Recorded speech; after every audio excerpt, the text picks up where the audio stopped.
ये शुरू करते हैं सेल्स ऑफ गुड्स एक्ट 1930। दोस्तों, लेक्चर को शुरू करने से पहले मैं आपको कुछ शर्तों को बता दूं कि हमने पूरे लेक्चर्स को अपने मॉड्यूल के अकॉर्डिंग ही अरेंज किया है। सो आप अगर अपने मॉड्यूल में यूनिट नंबर 1 देखते हैं, तो जो हम अपने मॉड्यूल का यूनिट 1 देखते हैं उसे हम एक पूरे लेक्चर में कवर करेंगे। सो यूनिट 1 हम लोग लेक्चर नंबर 1 में कवर करने वाले हैं। सेल्स ऑफ गुड्स के यूनिट 1 को हम लोग लेक्चर नंबर 1 में कवर करेंगे। ठीक है, चलिए दूसरी बात, दोस्तों हमने इस पूरे यूनिट को, जो कि यूनिट नंबर 1 है, यूनिट को हमने कुछ छोटे छोटे टोटल 26 टॉपिक्स में डिवाइड किया है। सो हम लोग इसके 26 टॉपिक्स को पढ़ने वाले हैं। देखिए, टॉपिक्स की अगर मैं बात कहूं तो हमने क्या किया है कि हमने जैसे introduction, scope of act, buyer, seller, goods, classification, future goods, contingent goods, या इस तरह से और भी टॉपिक्स को 26 टोटल टॉपिक्स को छोटे छोटे पार्ट में डिवाइड कर दिया है, सो दैट हर एक टॉपिक को पढ़ा देने के बाद उसके शॉर्ट नोट्स आपके सामने रख दिए जाएंगे, जिसे वीडियो को पॉज करके आप इजीली अपने नोटबुक में नोट डाउन कर सकते हैं। और बिलीव मी, ये शॉर्ट नोट्स आपके बहुत काम आने वाले हैं दोस्तों। वो कयामत की रात से पहले बहुत काम आएंगे आपको। चलिए, तीसरी बात जो आपको ध्यान रखना है, दैट इज कि आपने कहीं से भी पढ़ा है, किसी भी बुक से, किसी के भी मॉड्यूल से आपने पढ़ाई की है, आपको घबराने की जरूरत नहीं है। आपको पूरे लेक्चर्स समझ में आएंगे। आप बस बने रहें पूरे वीडियो के साथ, पूरे वीडियो को बहुत ध्यान से देखें। अगर कोई चीज समझ नहीं आए तो बच्चों आप बस मुझे एक कमेंट कर दीजिएगा, मैं हाजिर हो जाऊंगा वहां। चलिए, शुरू करते हैं दोस्तों। Sales of goods act unit number 1। आइए, सबसे पहले हम लोग सेल्स ऑफ गुड्स एक्ट के यूनिट नंबर 1 का नाम जान लेते हैं। That is the formation of the contract of sale. मतलब कि सर हमें इस पूरे यूनिट में कॉन्ट्रैक्ट ऑफ सेल के फॉर्मेशन से रिलेटेड बात करनी है। और बच्चों, आपकी जानकारी के लिए बता दूं कि ये फॉर्मेशन हम लोग कवर करते हैं सेक्शन नंबर 4 से लेकर के सेक्शन नंबर 10 तक। सेक्शन नंबर 4 से लेकर के सेक्शन नंबर 10 तक हम फॉर्मेशन को कवर करते हैं। इवन जो इससे पहले हम लोग कह सकते हैं बेसिक्स हैं, हम उन चीजों को भी समझेंगे। सबसे पहले यहां जो वर्ड्स हैं इन्हें हम ध्यान में लाते हैं। Formation of the contract of sale. दोस्तों, इस यूनिट 1 के नाम से हमें ये तो समझ में आता है कि ये जो सेल है ना sir, sale is a kind of contract. Sale कुछ नहीं, एक तरह का कॉन्ट्रैक्ट है सर। सेल क्या है बच्चों? सेल सर एक तरह का कॉन्ट्रैक्ट है। तो मतलब कि हमने जो कॉन्ट्रैक्ट के अंदर पढ़ा है, क्या वो भी यहां पे काम में आने वाला है? हाँ जी दोस्त, वो भी आपके काम में आने वाला है। जैसे जैसे मैं आपको बताता हूं। देखिए, आपने पढ़ा है कि कॉन्ट्रैक्ट एक्ट इनिशियली इसके 4 पार्ट हुआ करते थे। First part, second part, third part and fourth part. First part जो कि अभी भी अलाइव है, that is from section 1 to section 75, जिसको हम लोग जनरल कॉन्ट्रैक्ट्स के नाम से जानते हैं। वो आज भी हम लोग पढ़ते हैं हमारे फाउंडेशन प्रोग्राम में, वो आज भी है दोस्तों, है ना? वैसे सेक्शन 1 से लेकर के 75 तक ये एंटायर कॉन्ट्रैक्ट एक्ट नहीं है, ये एंटायर कॉन्ट्रैक्ट एक्ट नहीं है। इसके अंदर स्पेशल कॉन्ट्रैक्ट्स भी आते हैं, इसके अंदर स्पेशल कॉन्ट्रैक्ट्स भी आते हैं from section 124 to 138। I hope आप समझ रहे होंगे।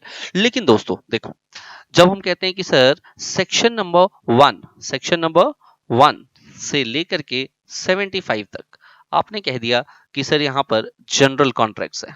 यहां क्या है सर? General contracts. ठीक है, तो सर सेक्शन नंबर 76 से आगे भी तो कुछ होगा। हाँ दोस्तों, सेक्शन नंबर 76 से लेकर के 123 तक हम बात करते थे सेल्स ऑफ गुड्स की। किसकी बात करते थे बच्चों?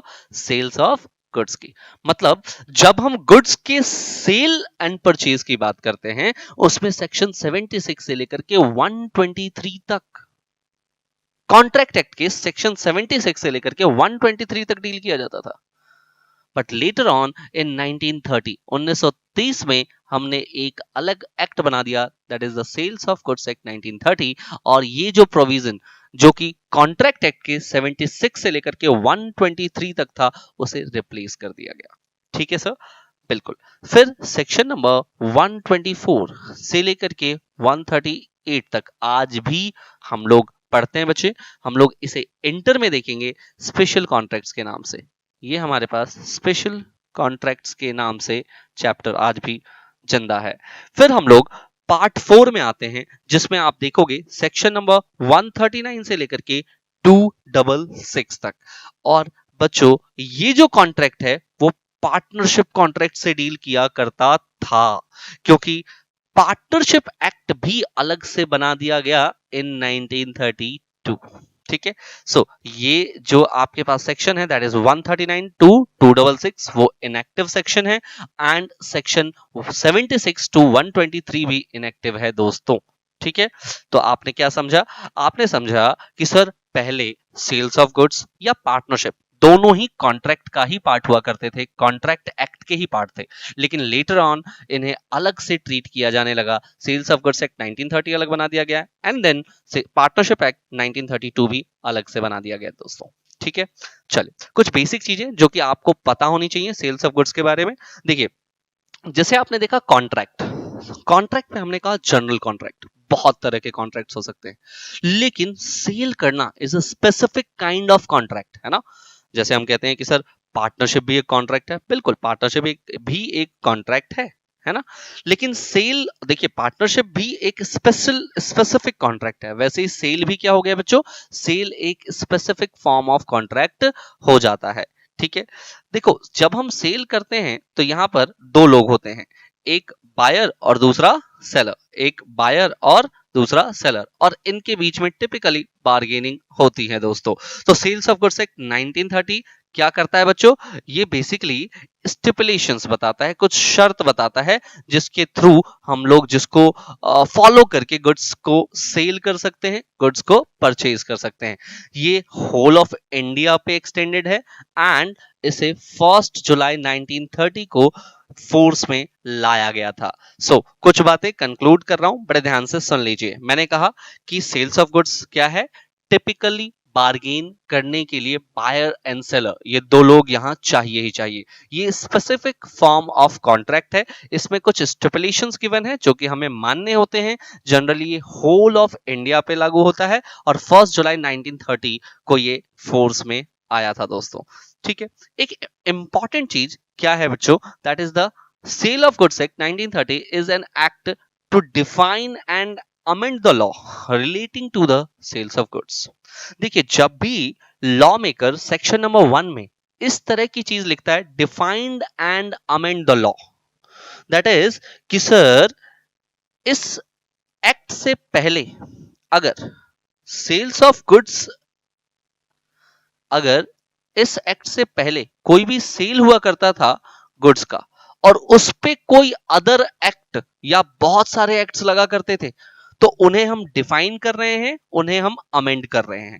दैट इज ये वाला लॉ उन पे प्रिवेल करेगा। So that sales of goods act 1930 is an act to define and amend the law relating to the sales of goods. I hope आपको समझ में आ रहा होगा कि सेल्स ऑफ गुड्स से रिलेटेड जितने भी प्रोविजंस हैं, जितने भी एक्ट्स हैं, उन सबको हम डिफाइन कर रहे हैं, उन सबको हम अमेंड कर रहे हैं by this law, that is the sales of goods act 1930। By this law, that is the sales of goods act 1930। दोस्तों आपको अभी कुछ लिखने की जरूरत नहीं है, आप देखोगे आगे सब कुछ लिखा हुआ है, और आपको बस वीडियो को पॉज करके उसे लिख लेना है। चलिए स्टार्ट करें। देखिए 22 सितंबर 1963 को, देखिए होता क्या है कि इनिशियली जब हमारे पास ये लॉ बनता है, इस लॉ का नाम होता है Indian sales of goods act 1930। But 1963 में ये समझा जाता है कि हमें इंडियन वर्ड की जरूरत क्या है। भाई ब्रिटिशर्स हुआ करते थे, वो इंडिया के लिए अलग लॉ बनाते थे, काफी बार ब्रिटिश के लिए अलग लॉ बनाते थे, तो वहां वो क्लियर करने के लिए इंडियन वर्ड यूज कर देते थे। लेकिन हमारे साथ तो ऐसा कुछ है नहीं, तो हमें तो जितनी भी चीजें, जितने भी लॉज, जितने भी एक्ट बनाने हैं वो इंडिया के लिए ही बनाने हैं, सो दैट इंडिया को मेंशन करने की आवश्यकता नहीं है।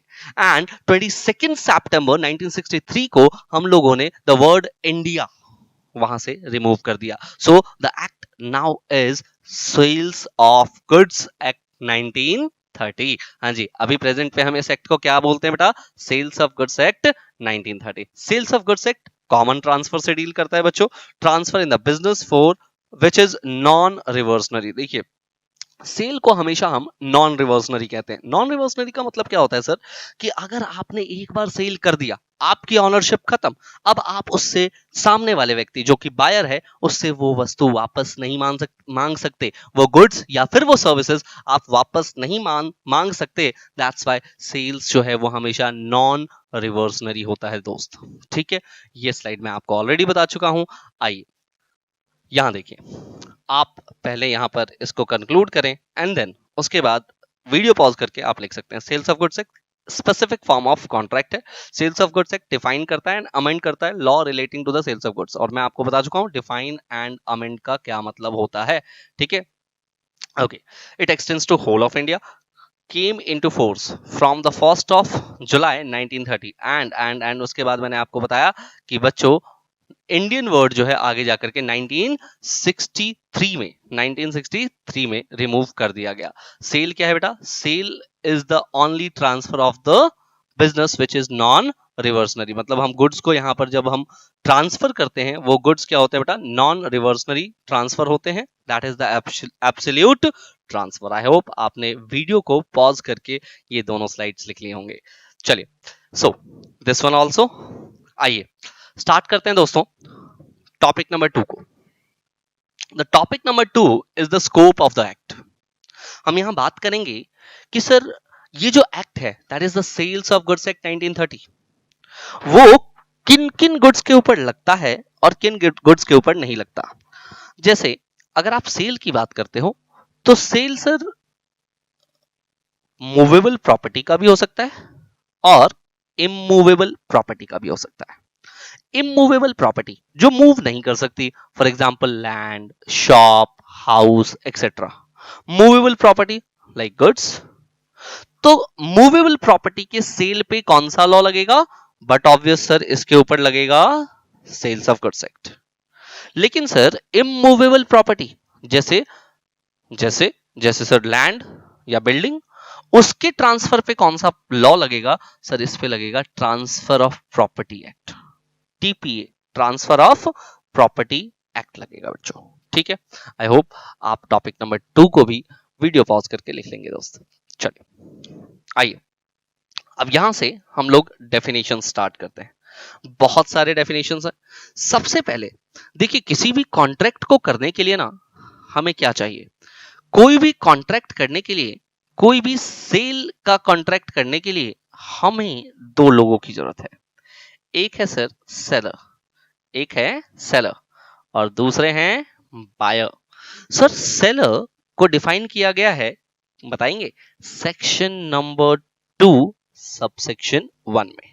ठीक है, और बायर को डिफाइन किया, सॉरी, सेक्शन नंबर 2 सबसेक्शन 13 में, जबकि बायर को डिफाइन किया गया है सेक्शन नंबर 2 सबसेक्शन 1 में। ठीक है, बायर डिफाइंड है section 2 subsection 1, but the seller उसकी डेफिनेशन सेक्शन 2 क्लॉज 13 में दिया है। अब यहां पर मैंने एक बार कहा सब सेक्शन, दूसरी बार कहा क्लॉज। सर पढ़ते क्या है? मैं आपको बेसिक चीजें बता देता हूं, सुन लीजिए। देखें, अगर आप किसी एक्ट को देखते हो, किसी भी एक्ट में जनरली आपको सेक्शन नंबर 1 मिलेगा। सेक्शन नंबर 1 एप्लीकेबिलिटी की बात करता है, एक्सटेंट की बात करता है, स्कोप की बात करता है कि उस एक्ट की एप्लीकेबिलिटी क्या है, उस एक्ट का स्कोप क्या है। ठीक है, उस एक्ट का एक्सटेंट क्या है। सेक्शन नंबर 2 जनरली बताता है डेफिनेशन, कि उस एक्ट में जो इंपॉर्टेंट टर्म्स यूज हुए हैं, उन टर्म्स को आपको किस कॉन्टेक्स्ट में समझना है। सो सेक्शन 2 को हम लोग डेफिनेशनल क्लॉज कहते हैं। क्या बोलते हैं बच्चों? लॉ मेकर जनरली इसको डेफिनेशनल क्लॉज कहता है। दैट्स वाई सेक्शन 2 के साथ कभी भी जो आपके पास इस तरीके से ब्रैकेट्स में दिखाई देते हैं वो क्लॉज होता है, क्योंकि लॉ मेकर खुद इसको क्या बोलता है? Definitional clause.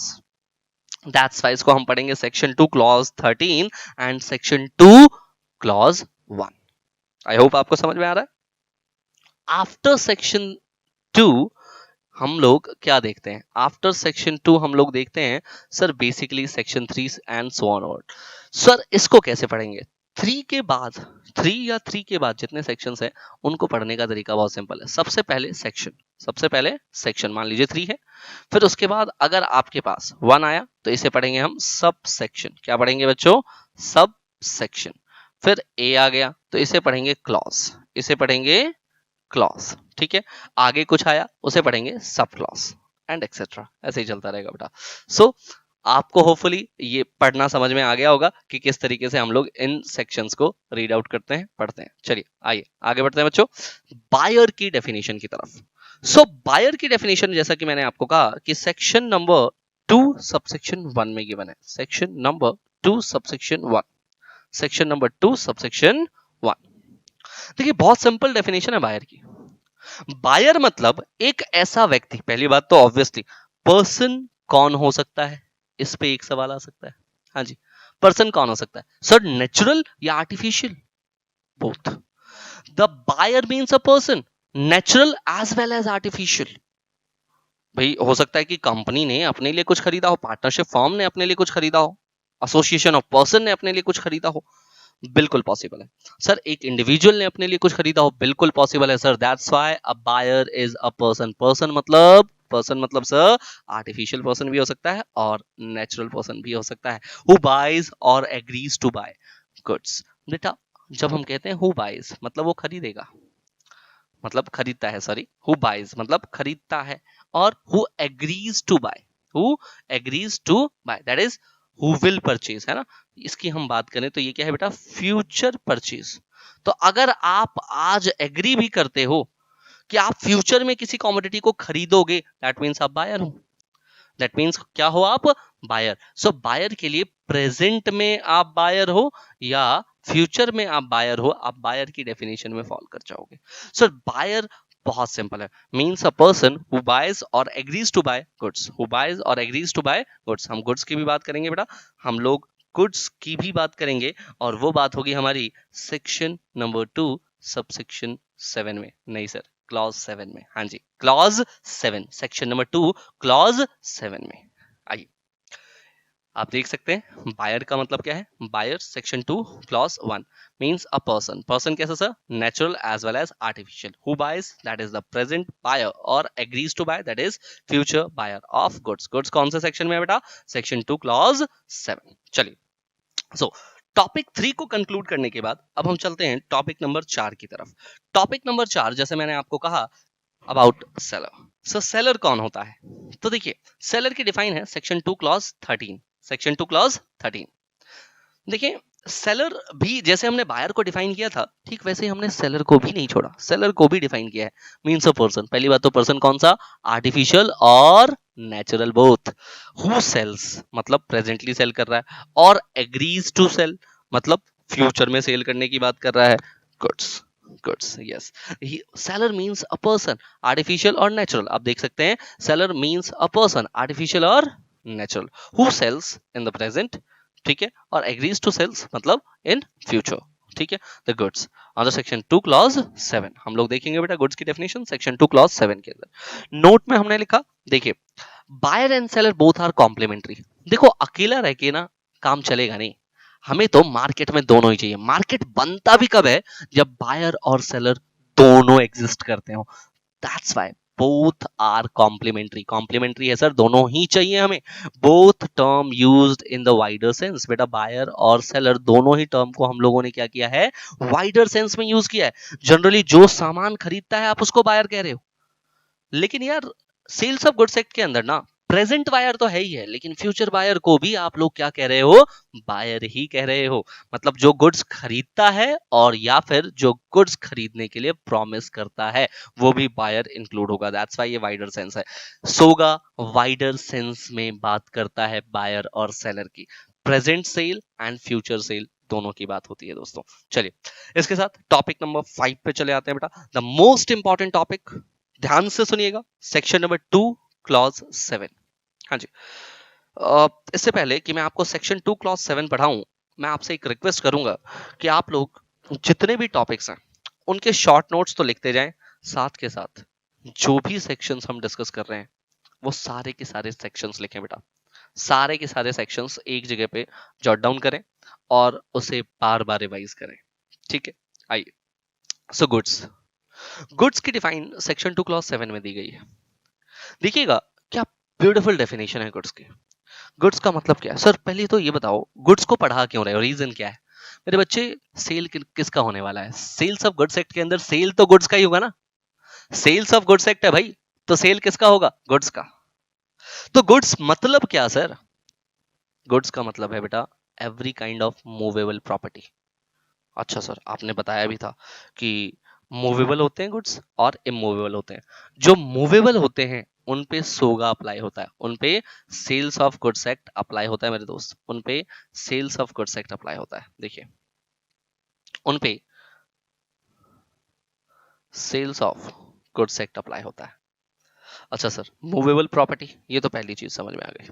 दूसरा क्या है? दूसरा है बच्चों actionable claims. What is actionable claims? देखेंगे एक्शनेबल क्लेम्स क्या होते हैं, और यहीं पर हम लोगों ने सेकंड में ही देखा money. Actionable claims and money, money को भी समझेंगे। And includes stock, shares, growing crops, grass, things attached to और forming part of the land.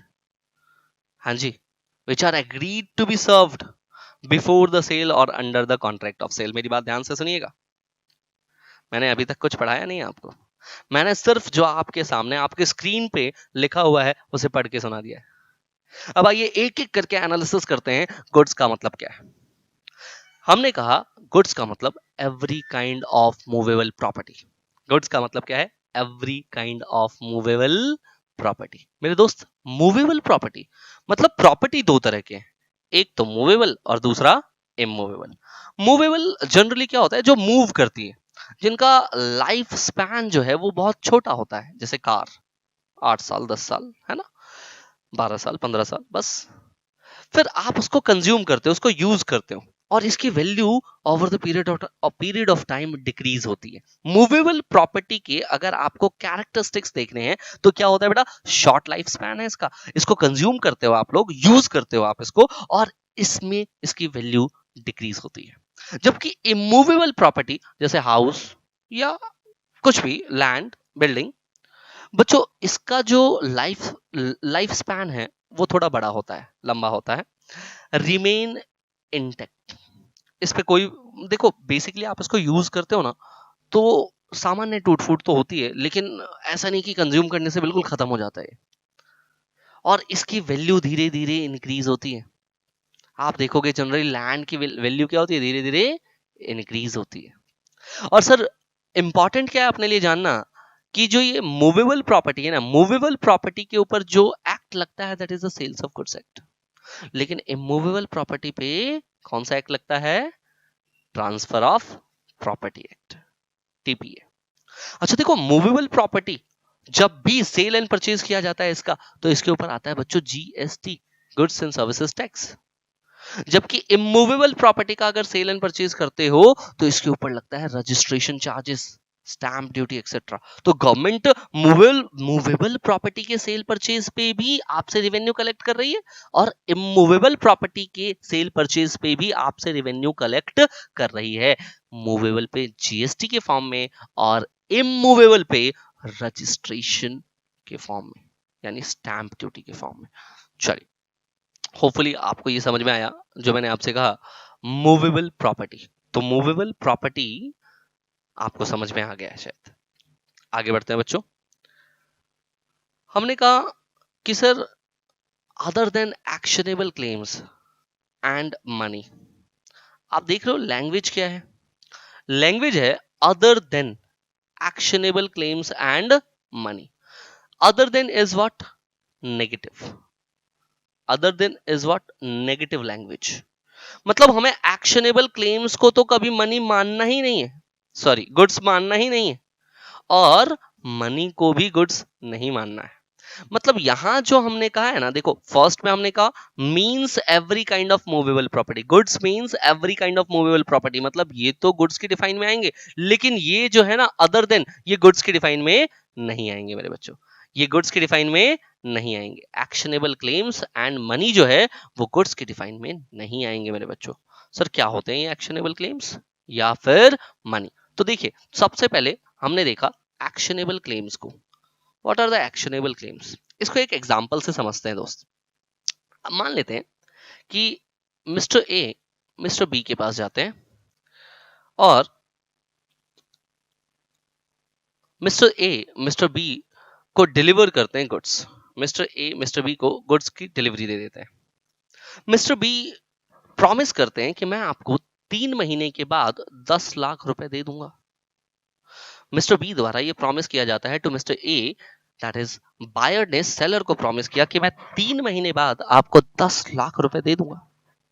But 3 महीने बाद लेटर ऑन बी रिफ्यूज करता है, बायर रिफ्यूज करता है to pay the money, correct? So then उसके बाद जो सेलर है वो कहां जाता है बच्चों? कोर्ट में जाता है।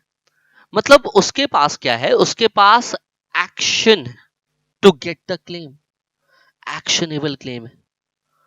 एक्शनेबल क्लेम मतलब क्या? अपने क्लेम को लेने के लिए वो एक्शन ले सकता है। जो 10 लाख रुपए हैं वो उसका क्लेम है, उसको लेने के लिए वो एक्शन ले सकता है। Action is what? Suit, case, है ना? लेकिन बेटा ये जो सूट या फिर केस फाइल करेगा, ये सूट या फिर ये केस, क्या ये गुड्स हैं? नहीं सर, ये सूट की फाइलिंग गुड्स नहीं है।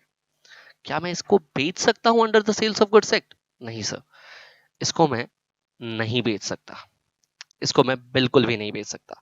सो आई होप आपको ये 2A एनालिसिस समझ में आया होगा, that is actionable claim. 2A में हमने क्या डिस्कस किया बेटा? Actionable claim. अब हम चलते हैं 2B की तरफ बच्चों। 2B क्या है? Other than actionable claims and money. हाँ जी, गुड्स मीन्स, एक बार याद कीजिए जरा ध्यान से, गुड्स का मतलब क्या है? Goods means every kind of movable property other than actionable claims. तो हमें समझ में आ गया एक्शनेबल क्लेम्स क्या होते हैं, एंड मनी। अब देखो मनी की जब आप बात करते हो तो मनी की भी दो टाइप्स हैं। पहला, करेंसी जो कि लीगल टेंडर है, करंटली यूज में आ रहा है। करेंसी जो कि करंटली यूज में आ रहा है, आप बताएं क्या आप इसका सेल परचेज कर सकते हो क्या? नहीं सर, कैसे कर सकते हो? 500 रुपए का एक नोट है, क्या वो 700 रुपए में आगे बिक सकता है क्या? नहीं सर, नहीं होता ऐसा। जनरली ये एक्सचेंज करने के काम आता है ना? 500 रुपए है, इसके बदले में मान लेते हैं 500 रुपए के बदले में एक शर्ट ले आए, करेक्ट? तो आप इनको गुड्स की डिफाइन में नहीं ला सकते। जनरली ये करेंसी तो गुड्स के खरीदने में काम आती है, तो ये गुड्स कैसे हो गई? ये गुड्स कैसे हो गई? ये गुड्स नहीं है साहब, ये गुड्स नहीं है। ये तो लीगल टेंडर है, बैक्ड और सपोर्टेड बाय द आरबीआई और गवर्नमेंट ऑफ इंडिया, है ना? जबकि बच्चों जो ट्रेडिशनल कॉइन्स हैं या फिर कह लीजिए कि करेंसी है, उसको हम गुड्स मान सकते हैं क्या? मान सकते हैं सर। आपने देखा होगा कि काफी बार बिडिंग हो रही है आजकल, ट्रेडिशनल कॉइन्स की बिडिंग हो रही है, हाईएस्ट बिडर वो 50 पैसे का कॉइन हो सकता है, 1 रुपए का कॉइन हो सकता है, और हाईएस्ट बिडर जो है वो अच्छे पैसे देकर के वो 50 पैसे या 1 रुपए का कॉइन अपने साथ लेकर के जाता है। क्या हम उन्हें गुड्स बोल दें? हाँ बेटा, उस पे sales of goods act apply हो जाएगा, उस पे sales of goods act apply हो जाएगा मेरे दोस्त। चलिए एक बार दोबारा से, सर क्या पढ़ाया हमने? Goods means every kind of movable property, every kind of movable property other than actionable claim. 2A में हमने डिस्कस कर लिया, 2B is money, other than actionable claims and money. Then again जब हम थर्ड पॉइंट की तरफ जाते हैं तो लिखा है गुड्स इंक्लूड्स, गुड्स इंक्लूड्स। मतलब नेक्स्ट एनालिसिस में हम देखेंगे गुड्स में क्या क्या चीजें और आती हैं मेरे दोस्त। देखिए goods includes stock and shares, ठीक है? यानी कि डिबेंचर्स भी हो सकते हैं या बॉन्ड्स भी हो सकते हैं। ग्रोइंग क्रॉप्स, मेरे दोस्त किसान जो क्रॉप बोता है वो ग्रोइंग क्रॉप भी क्या हो सकते हैं, गुड्स हो सकते हैं। ग्रास, कोई घास, वो घास भी क्या हो सकती है बेटा, वो घास भी ऑब्वियसली वो भी क्या हो सकती हैं, गुड्स के डिफाइन में आ सकती हैं। इसके आगे लिखा है थिंग्स अटैच टू और forming part of the land, वो सारी चीजें जो अटैच्ड हैं या फिर लैंड का पार्ट है, लेकिन which are agreed to be severed before the sale, मतलब जिसको आप जमीन से अलग कर दोगे सेल से पहले और under the contract of sale, उनको भी हम क्या कह देंगे, उसे भी बच्चों हम लोग गुड्स कह देंगे। मान लीजिए कोई पेड़ है, अगर वो पेड़ कॉन्ट्रैक्ट के टाइम पे जमीन से अलग करके आप बेचते हो, वो पेड़ गुड्स नहीं है, लेकिन आप अगर कॉन्ट्रैक्ट करते हो उस पेड़ को बेचने का, तो आप उसे जमीन से अलग करोगे, सिवर्ड करोगे फ्रॉम द लैंड, और फिर वो गुड्स की डिफाइन में आ जाएगा और आप उसे सेल कर देंगे। हाँ जी, आई होप आपको ये चीजें समझ में आ रही है। मैं एक बार दोबारा से बता देता हूँ। देखो, मैंने आपसे कहा कि गुड्स सेक्शन 2 क्लॉज 7 में डिफाइंड है। गुड्स का मतलब every means sorry every kind of movable property other than actionable claim and money, includes stock, share, growing crop, grass, things attached to or forming part of the land, which are agreed to be severed from sale or under the contract of sale। ठीक है, एक चीज जो मैं आपको बताना चाहूंगा, देखिए, अगर आपने कोई एफडी कर रखी है, मान लीजिए कि आपने क्या किया, आपने बैंक में एफडी करा दिया, तो जो आपके पास FDR that is FD receipt जो आपको मिल रहा है, क्या उसको भी गुड्स माना जाए? यस, उसको हम गुड्स की कैटेगरी में रखेंगे बच्चों, उसको हम लोग गुड्स की कैटेगरी में रखेंगे। आइए जरा इसके नोट्स देख लेते हैं एक बार। देखिए, section 2 clause 7, goods means movable property, ठीक है, जिसका शॉर्ट लाइफ स्पैन होता है, कंज्यूमेबल होते हैं, वैल्यू डिक्रीज हो रही होती है, जनरल जीएसटी लगता है इसके ऊपर, ठीक है, और एक्ट जो है वो सोगा एक्ट लग जाता है। Other than actionable claim money, actionable claims नहीं होंगे गुड्स, और मनी भी नहीं होंगी गुड्स, ठीक है। Include stock and shares, growing crops, grass, things attached to और forming part of the land, ठीक है, विच आर सेवरेबल, जिसको सेवरेट किया जा सके। एक्शनेबल क्लेम्स क्या होते हैं बेटा, मान लीजिए विनोद है, राजू है, विनोद ने गुड्स दिए 10 लाख के, राजू कहता है कि मैं आपको पे करूंगा आफ्टर 3 मंथ, और बाद में राजू डिक्लाइन कर देता है टू पे, तो विनोद क्या कर सकता है, file a suit, action to claim, है ना, वो action to claim suit file कर सकता है, तो ये कभी भी गुड्स नहीं आएंगे, ये गुड्स की डेफिनेशन में नहीं होंगे। मनी की बात करें, करेंसी, करंट करेंसी हो सकती है, ट्रेडिशनल करेंसी हो सकती है, करंट करेंसी कभी भी गुड्स की डिफाइन में नहीं आएंगे बेटा, ट्रेडिशनल करेंसी को हम गुड्स मान लेते हैं, एफटीआर रिसिप्ट जो है वो गुड्स की डिफाइन में आते हैं, ठीक है। चलिए, गुड्स टेंजिबल इंटेंजिबल कुछ भी हो सकते हैं, इंटेंजिबल मतलब गुडविल, पेटेंट, कॉपीराइट, कुछ भी, ये सब गुड्स कंसिडर किए जाते हैं। Goods includes gas, steam, water, electricity, degree of court etcetera, ये सब चीजें गुड्स की डिफाइन में आती है। आइए आगे जो हम चर्चा करेंगे that is the classification of goods. आगे हम लोग बात करने वाले हैं क्लासिफिकेशन ऑफ गुड्स की। तो देखते हैं बच्चों अपना topic number 6, classification of goods. उससे पहले मैं आपको बेसिक चीजें कुछ बता दूं, दैट इज कि सर गुड्स ना मेनली 3 तरह के हैं। फर्स्ट एग्जिस्टिंग गुड्स, दूसरा future goods, and third contingent goods. बच्चों एग्जिस्टिंग गुड्स के भी फर्दर 3 पार्ट है, specific, ascertained, unascertained. And the most important topic, आपको बहुत ध्यान से इस टॉपिक को पढ़ना है, बच्चे यहां बहुत कंफ्यूज होते हैं। क्लासिफिकेशन ऑफ गुड्स, ध्यान से देखिएगा। हाँ जी, क्लासिफिकेशन ऑफ गुड्स सेक्शन 6 बात करता है एग्जिस्टिंग गुड्स की। सर कब आप किसी गुड को कह सकते हो कि ये गुड्स जो है ना वो एग्जिस्टिंग है? देखिए मेरी बात सुने, एग्जिस्टिंग गुड्स क्या होते हैं, वो गुड्स जो सेल के समय पे या कॉन्ट्रैक्ट ऑफ सेल के समय पे एग्जिस्टेंस में है। मतलब अगर मैं आपको कोई सामान बेचना चाहता हूं और वो सामान मेरे पास है, मतलब मेरे पास उसकी ऑनरशिप है, या वो मेरे पास रखा हुआ है, या फिर मैंने उसको एक्वायर कर रखा है, तो मेरे दोस्त ये एग्जिस्टिंग गुड्स होंगे, ये एग्जिस्टिंग गुड्स होंगे। तो eight the time of contract जब भी किसी सेलर के पास वो गुड्स अवेलेबल हैं, तो उन गुड्स को हम लोग एग्जिस्टिंग गुड्स कह देंगे। तो हम लोग क्या पढ़ रहे हैं बच्चों? मैंने कहा मैं आपको पढ़ा रहा हूँ गुड्स। गुड्स में सबसे पहले मैंने आपको क्या पढ़ाया? Section number 6 that is existing goods. हमने बात की है एग्जिस्टिंग गुड्स की। ठीक है सर, एग्जिस्टिंग गुड्स तीन तरह के होते हैं ना? हाँ, स्पेसिफिक है ना, सबसे पहले स्पेसिफिक, फिर असर्टेन्ड एंड देन अनअसर्टेन्ड। देखिए, स्पेसिफिक गुड्स को आप ऐसे समझिए कि आप ना आप सैमसंग के शोरूम में जाते हैं, वहां बहुत सारे मोबाइल फोन दिखाई देते हैं और आप एक मोबाइल फोन की तरफ हाथ दिखा करके स्पेसिफिकली उस कमोडिटी को आइडेंटिफाई करते हो, उस उस मोबाइल फोन को आइडेंटिफाई करते हो मेरे दोस्त। आपने क्या किया है? आपने स्पेसिफिक गुड्स चुन लिए हैं अपने। देखिए, मैं बात क्या कर रहा हूं, मैं कह रहा हूं, दोबारा ध्यान से सुनिएगा, मैं बात कर रहा हूं एग्जिस्टिंग गुड्स की। मैं किसकी बात कर रहा हूं? एग्जिस्टिंग गुड्स की। मतलब जो कॉन्ट्रैक्ट के समय एग्जिस्ट हैं, एग्जिस्ट करते हैं, तो वो स्पेसिफिक हो सकते हैं। आपने हाथ दिखा के कहा यही वाला वस्तु है। हाँ जी। सो जब आप आइडेंटिफाई करते हो और एग्रीड करते हो upon eight the time of the contract, contract के समय आपने आइडेंटिफाई किया और एग्री किया आपने, तो इसको हम कहते हैं स्पेसिफिक गुड्स। इसको क्या कहते हैं बेटे? Specific goods. फॉर एग्जांपल, मान लीजिए कि मिस्टर ए के पास 5 कार हैं, उसमें से आप किसी एक स्पेसिफिक कार की तरफ कहते हो कि मुझे यही कार चाहिए, that is the specific good, that is the specific goods. ठीक है जी। सो एग्जिस्टिंग गुड्स सेक्शन नंबर 6 में सबसे पहले हमने पढ़ लिया एग्जिस्टिंग गुड्स। चलिए, अब हम बात करते हैं असर्टेन गुड्स की। देखिए, एक्चुअली जो असर्टेन गुड्स है ना, उसको हम स्पेसिफिक गुड्स के सेंस में ही यूज करते हैं। ये असर्टेन गुड ना, ये असर्टेन गुड्स ये हमारे पास हमारे एक्ट में डिफाइंड नहीं है। सर, असर्टेन गुड्स एक्ट में डिफाइंड नहीं है तो कैसे पढ़ा रहे हो सर? बेटा, ये जुडिशियल इंटरप्रिटेशन से आता है। आपको पता होगा कि अगर हाई कोर्ट ने कोई डिसीजन दे दिया तो वो स्टेट के ऊपर लागू हो जाता है, और अगर सुप्रीम कोर्ट का कोई डिसीजन है तो वो पूरे के पूरे कंट्री के ऊपर एप्लीकेबल हो जाता है मेरे दोस्त। ठीक है।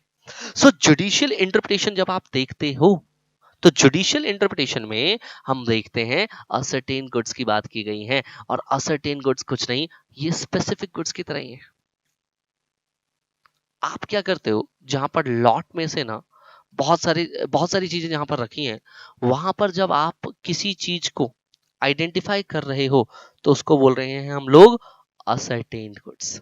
उसे हम क्या कह रहे हैं? असर्टेन्ड। आप आइडेंटिफाई कर रहे हो in accordance with the agreement after the contract of sale is made. लेकिन डिफरेंस सिर्फ यही है कि कॉन्ट्रैक्ट ऑफ सेल जब हो चुका है, उसके बाद आप उसे आइडेंटिफाई कर रहे हो, उन गुड्स को आइडेंटिफाई कर रहे हो। सर, इससे पहले जो हमारे पास एग्जिस्टिंग गुड्स थे, उसके स्पेसिफिक गुड्स थे, स्पेसिफिक गुड्स में हमने आइडेंटिफाई किया था eight the time of contract. लेकिन जो हमारे पास असर्टेन गुड्स हैं, उसमें भी हम गुड्स को आइडेंटिफाई कर रहे हैं, but after the contract of sale is made. जब कॉन्ट्रैक्ट ऑफ सेल हो गया है उसके बाद। यही डिफरेंस है मेरे दोस्त। आई होप आपको समझ में आ रहा होगा मैंने आपसे क्या डिस्कस किया। मैंने कहा एग्जिस्टिंग गुड्स के 3 पार्ट हैं। सबसे पहले एग्जिस्टिंग गुड्स के कितने पार्ट है बच्चों? 3 पार्ट हैं। सबसे पहले स्पेसिफिक गुड्स, फिर ascertain and then uncertain.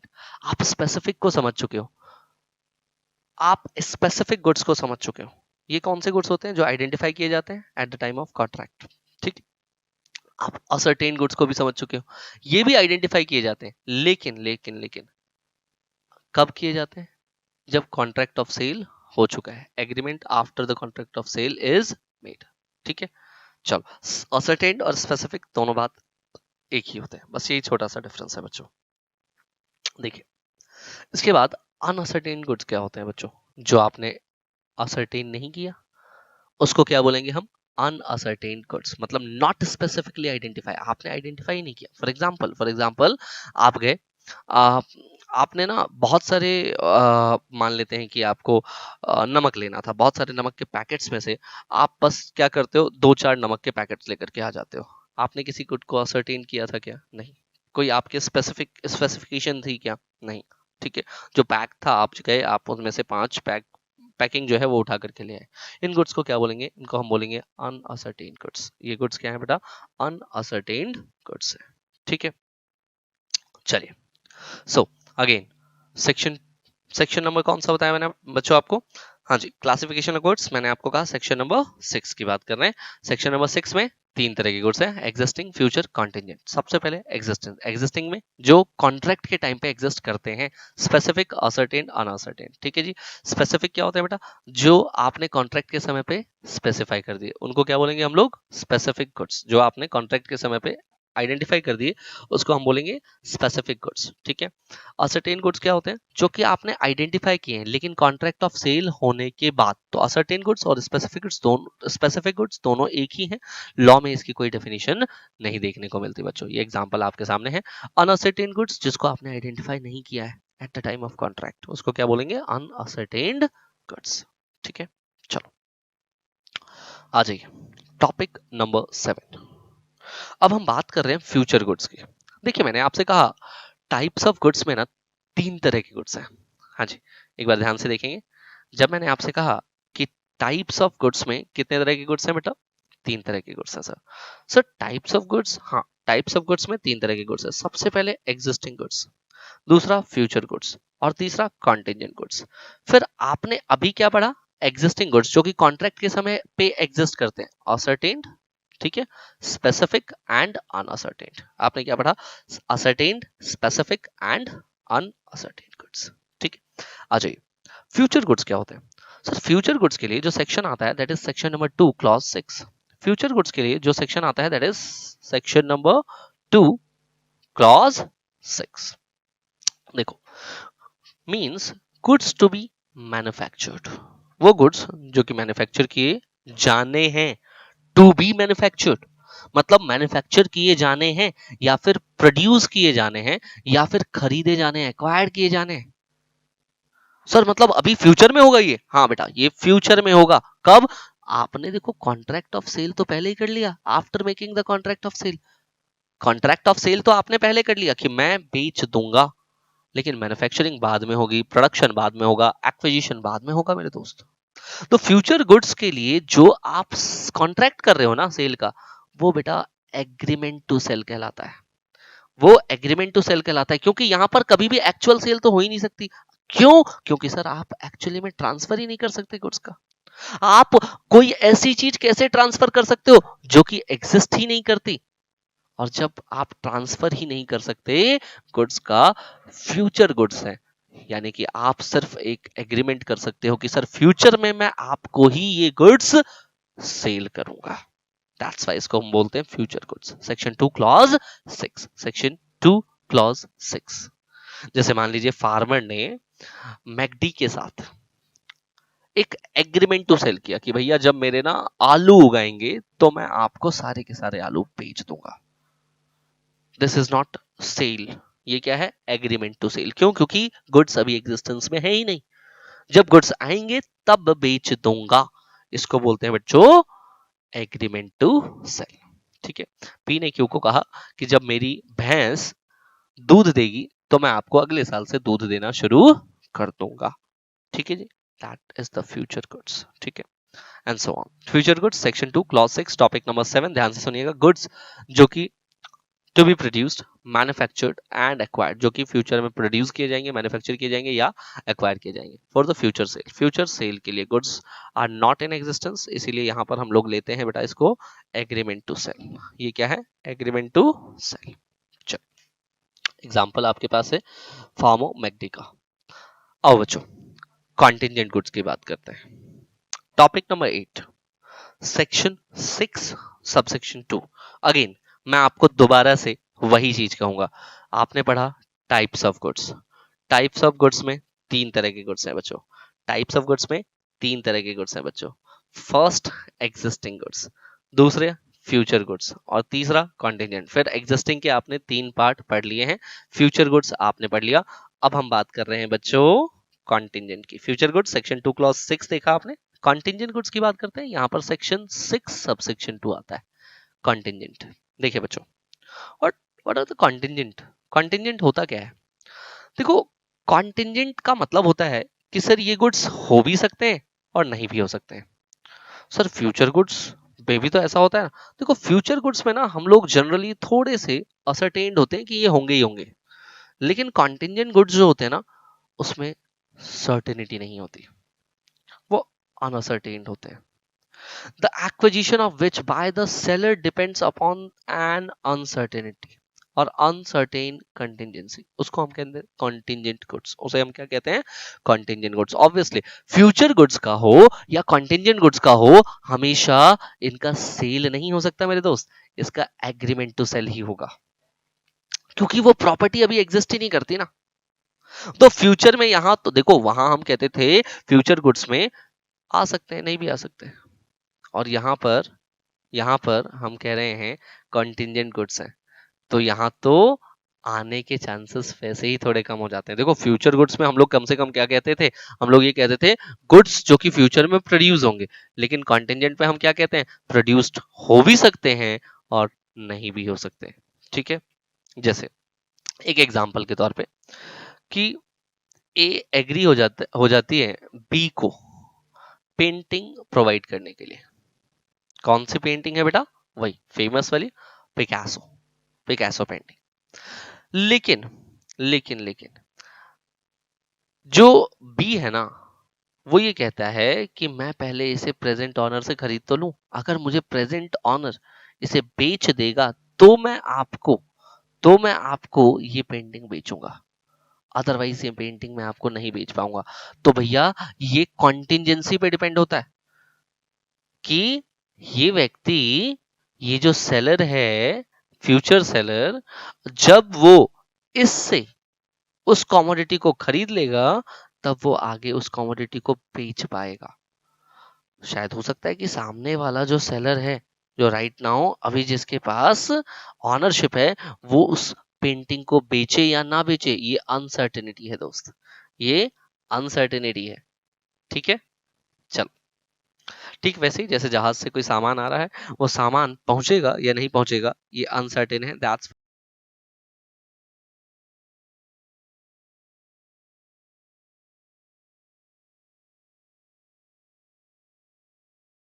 To cell रहेगा यहाँ पे।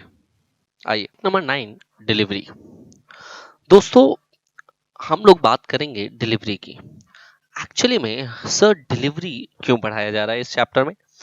देखिए डिलीवरी की जब हम बात करते हैं तो गुड्स हमेशा डिलीवरेबल स्टेट में होने चाहिए। अगर गुड्स डिलीवरेबल स्टेट में नहीं होंगे तो ऑब्वियसली उन गुड्स का सेल या फिर एग्रीमेंट टू सेल का कॉन्ट्रैक्ट नहीं हो पाएगा। ये कहता है section number 2 clause 3, goods in deliverable state. That's why delivery को समझना इंपॉर्टेंट है दोस्तों। Delivery means voluntary transfer. देखिए डिलीवरी की डेफिनेशन है सेक्शन 2 क्लॉज 2 के अंदर, delivery means voluntary transfer of position from one person to another. जब एक व्यक्ति कौन होगा बेटा, वन पर्सन कौन होगा सर, वो वन पर्सन होगा सेलर। जब सेलर बायर को गुड्स ट्रांसफर करता है, ये ट्रांसफर जो है ना वो वॉलेंट्री होनी चाहिए। ऐसा नहीं कि बायर ने जबरदस्ती सेलर से कोई गुड्स ट्रांसफर करवाए हों। ये गुड्स का ट्रांसफर हमेशा वॉलंटरली होना चाहिए। So delivery means voluntary transfer of position from one person that is the seller to another buyer, to another that is buyer. ठीक है, ओके। यस, जब हम डिलीवरी की बात करते हैं तो डिलीवरी तीन तरह की है, actual delivery, constructive delivery and symbolic delivery. Actual delivery क्या होता है सर? देखिए जनरली ना आपको ज्यादातर एक्चुअल डिलीवरी ही दिखाई देंगे, जनरली जो आपको डिलीवरी दिखाई देंगे वो एक्चुअल ही होंगे, फिजिकली डिलीवर करना। एक्चुअली घर पे या डोर स्टेप पे जाकर के जब हम डिलीवर करते हैं चीजों को, तो यहाँ पर जो सेलर है वो अपने पोजीशन को खोता है और बायर को वो पोजीशन दे देता है। Delivery take place when the seller transfer the physical possession of the goods to the buyer और टू द थर्ड पर्सन। हो सकता है कि वो बायर को दे या फिर थर्ड पर्सन को दे जिसको कि ऑथराइज्ड किया गया है बाय द बायर। और ये बहुत ही कॉमन मेथड है, ज्यादातर डिलीवरी इसी तरह से होती है, that is the actual delivery. I hope आपको समझ में आ रहा होगा। जब हम फिजिकल डिलीवरी कर रहे हैं, जब सेलर बायर को फिजिकली कोई चीज ट्रांसफर कर रहा है या फिर बायर द्वारा बताए गए पर्सन को, दैट इज थर्ड पर्सन को जब वो ट्रांसफर करता है, तो उसको हम एक्चुअल डिलीवरी कहते हैं। सेकेंड डिलीवरी है कंस्ट्रक्टिव डिलीवरी। इसको समझने के लिए आप एक एग्जांपल समझें।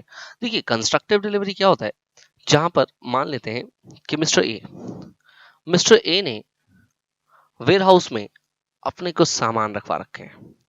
मिस्टर ए ने वेयर हाउस में अपना कुछ सामान रखवा रखा है। ये वेयर हाउसमैन है।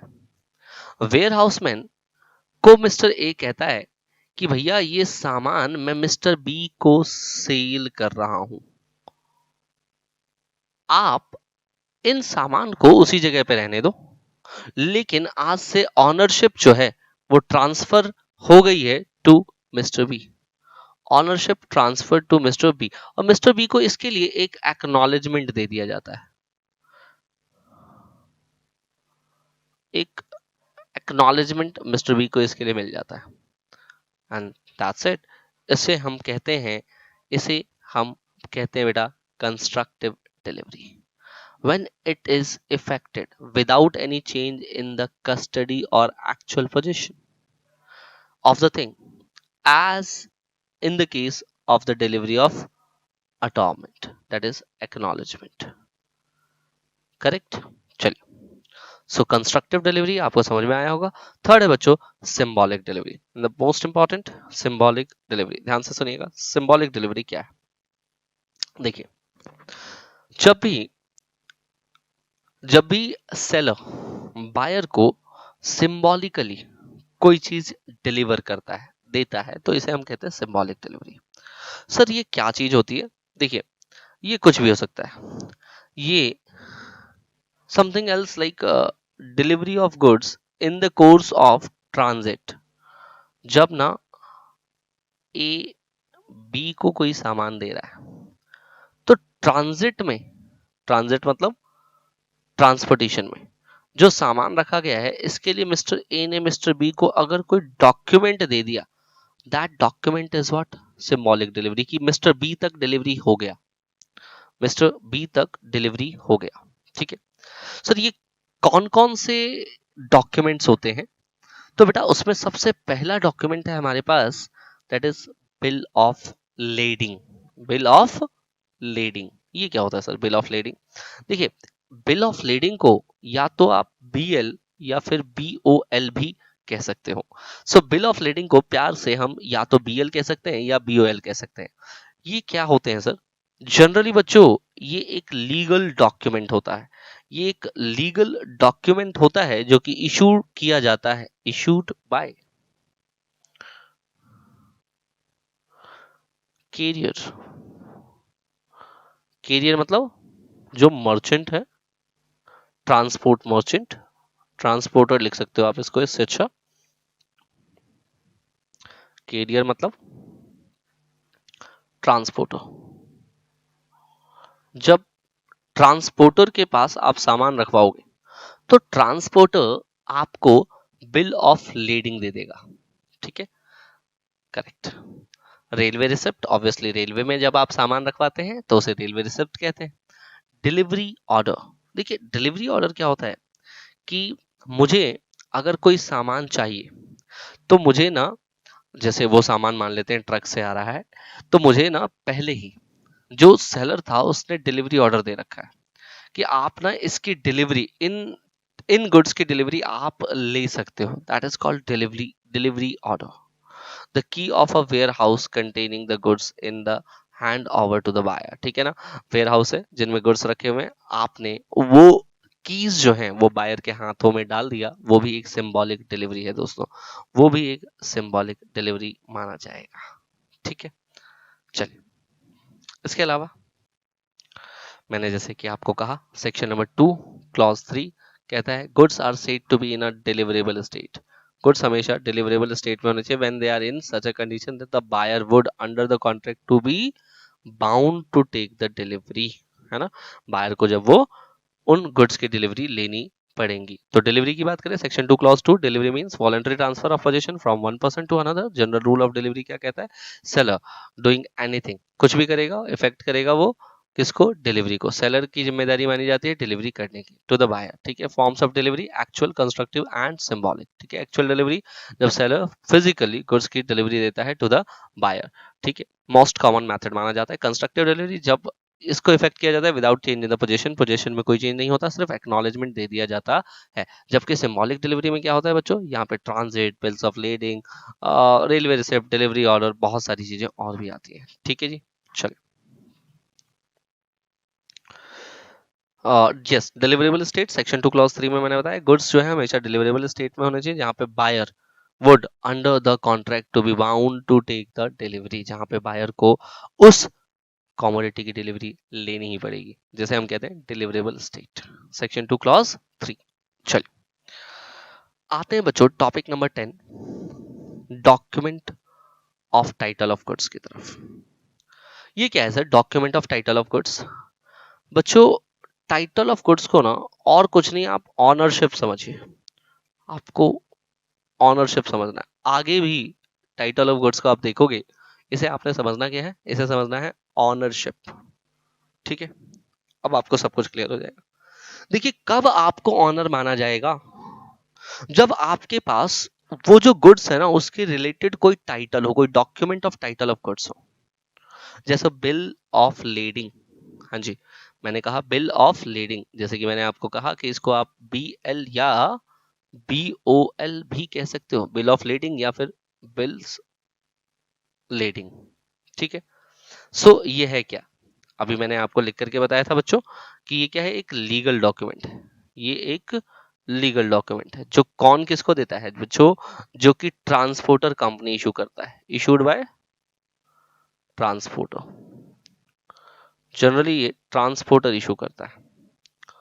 ठीक है, चल सर ये डॉक वारंट क्या होता है?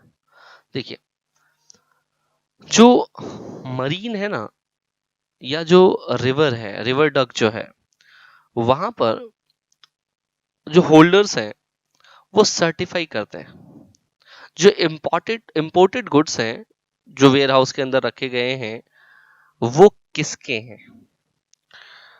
एक ऐसा डॉक्यूमेंट जिसमें ऑनर ऑफ मरीन ये इंस्पेक्शन कर रहा है और आपको सर्टिफाई कर रहा है कि ये गुड्स आपके हैं, उसको बोलते हैं डॉक वारंट। उसको क्या बोलते हैं बच्चों, डॉक वारंट। तो आप इसको लिखोगे एक डॉक्यूमेंट, एक डॉक्यूमेंट जहां पर owner of marine, owner of marine certify the ownership, वो आपकी ऑनरशिप को सर्टिफाई करता है। ऑब्वियसली वेयर हाउस में जब आप गुड्स को रखवाते हो तो वहां पे वेयर हाउस कीपर जो है आपको एक सर्टिफिकेट देता है, that is warehouse keepers certificate.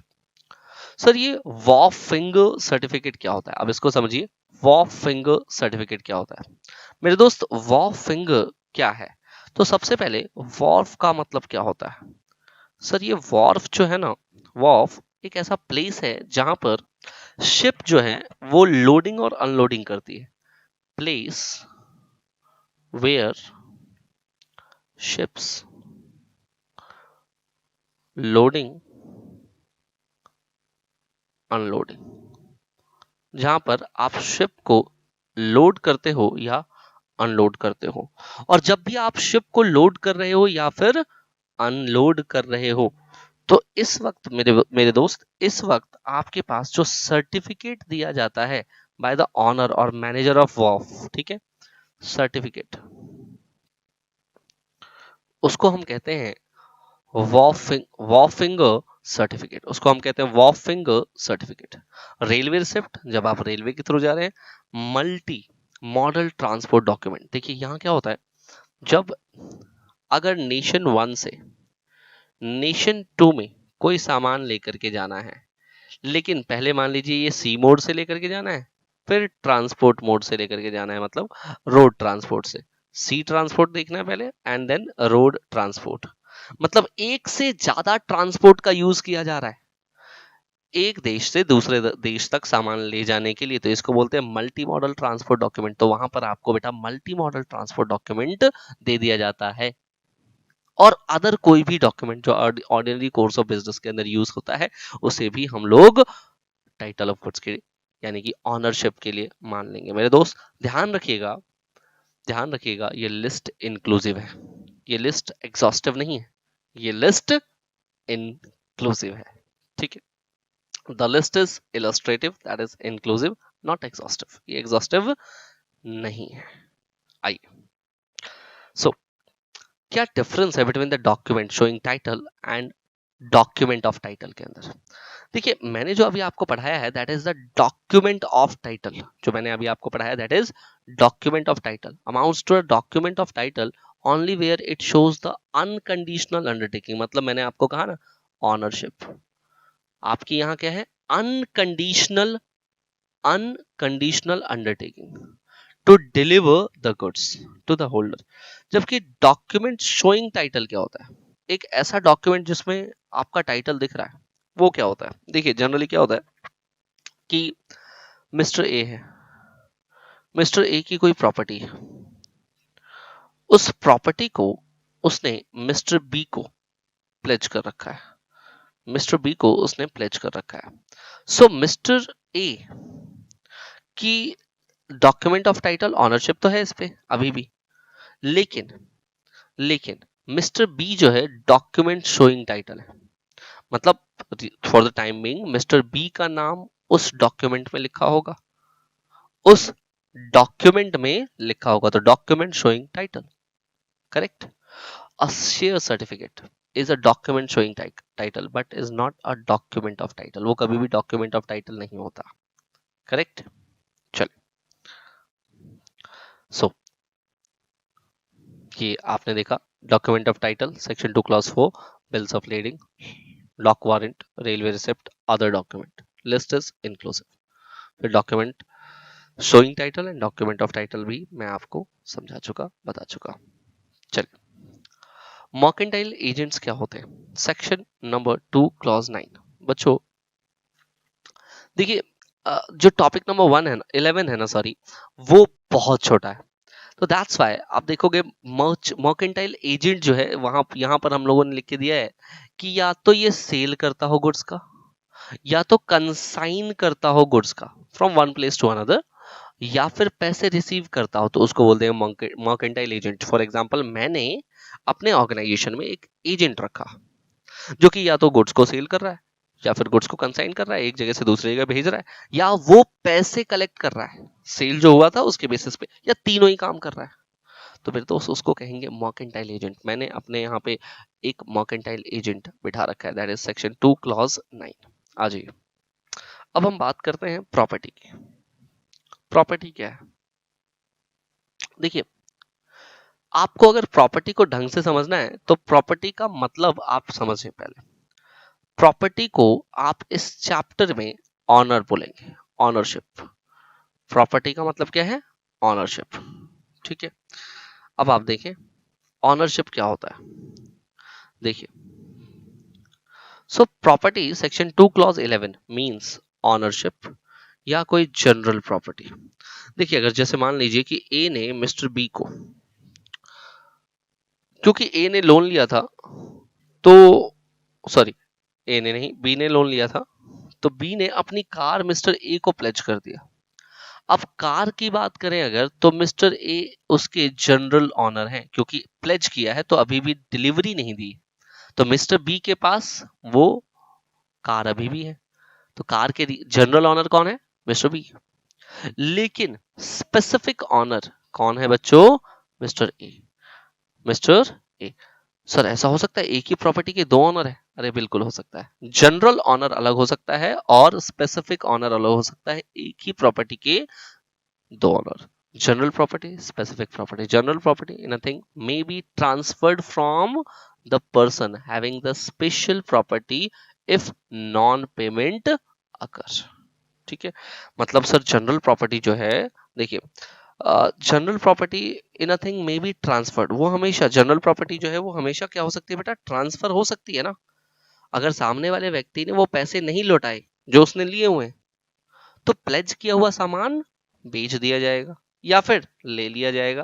That means कि जनरल प्रॉपर्टी जो है वो कभी भी दूसरे व्यक्ति के पास जा सकती है। General property in a good may be one और स्पेसिफिक प्रॉपर्टी ऑफ अदर।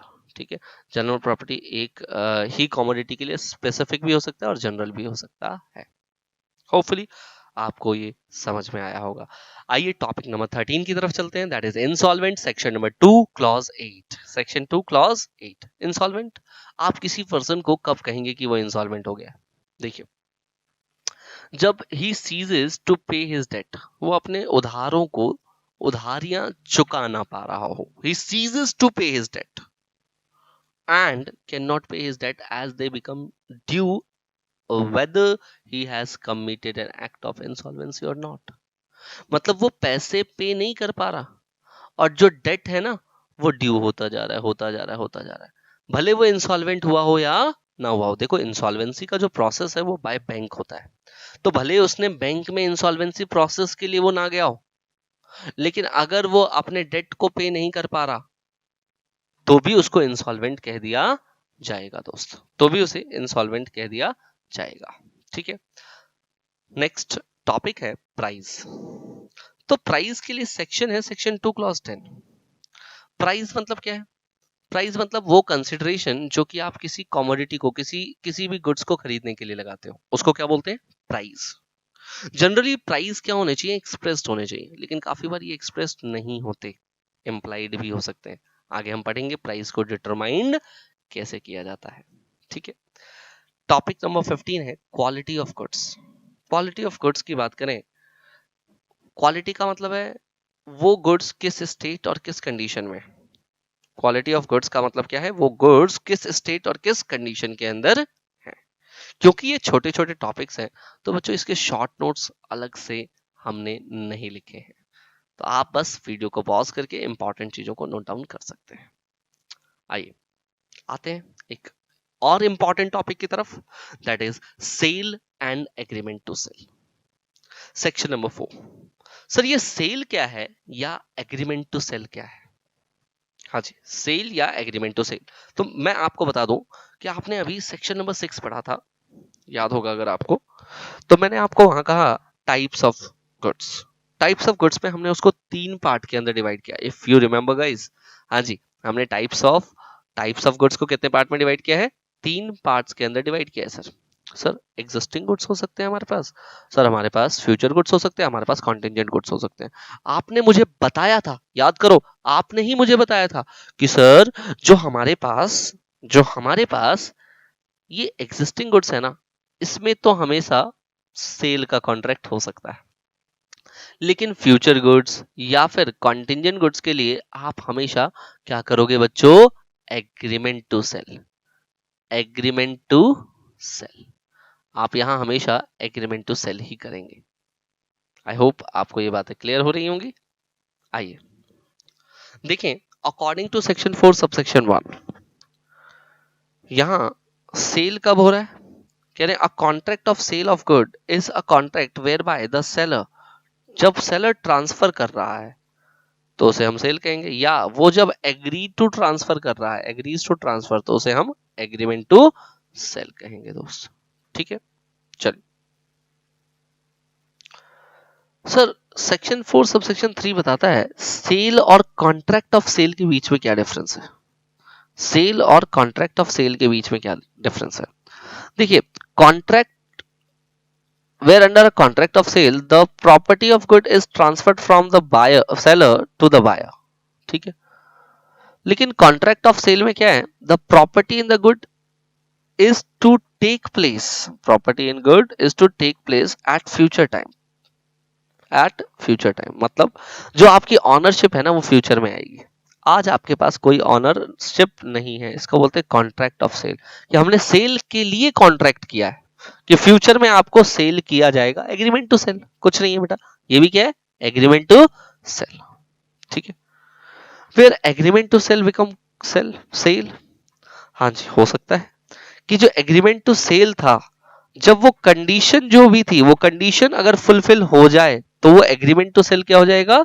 वो अपने आप ही सेल हो जाएगा सर, उसमें सेल की एसेंशियल्स आ जाएंगे। देखिए, जब भी हम सेल की बात करते हैं तो सेल हमेशा दो लोगों के बीच में होगा।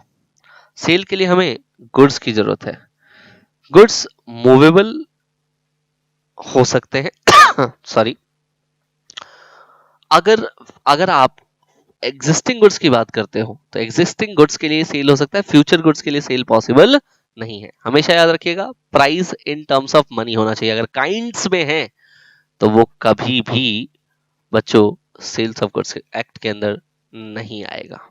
ठीक है, हाँ जी।